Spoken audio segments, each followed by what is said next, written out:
Stellaria Media is what you are undoubtedly witnessing, and is also the name given to this plant that is destined to be forsaken to some grass-grazing hippies bowel movements. Chickweed, common chickweed, in the family of plants that brought us the disgustingly graceful Carnation, we have this edible mutation. The stems, leaves, flowers, and seed pods, or rather its premature offspring, is edible on this lucky specimen. Raw, a popular salad green in the 1800s, although has lost its lustre throughout the years, containing plant compounds known as saponins used to dispose of unemployed fishes in a pond, are present in the chickweed but will have little to no effect on your ascending streak of stupidity. In fact, eating this plant will possess you with the powers of vitamins A, B complex, C, D, Rutin, calcium, potassium, phosphorus, zinc, maganese, sodium, copper, as much iron as spinach and silica. Witches and wizards claim that chickweed is medicinal as it is known to be an anti-inflammatory. It's also a laxative, soothing the digestive tract, also demulcent, which forms a protective film over the mucous membranes, whatever the fuck that means. It's also a refrigerant, cooling the body from within.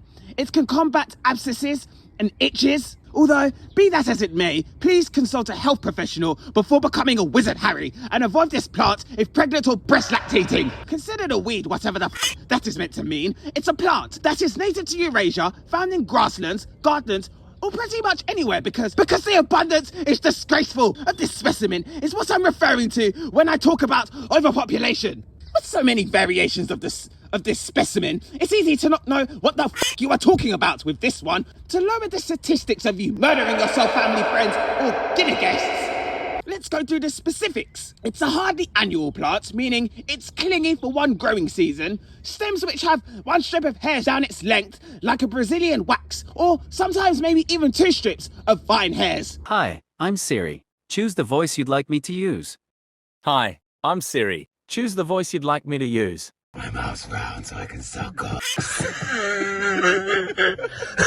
Which alternate at the stem's nodes and is a key identifier when it comes to this prolific specimen.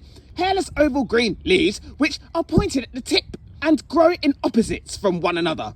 Small white petal flowers, commonly misidentified for cerastium, otherwise known as mouse-ear chickweed, a plant we briefly touched on before, although you could distinguish the difference by observing its stems. On the mouse ear will be completely covered in hairs, including its leaves, unlike the civilized Brazilian tuft.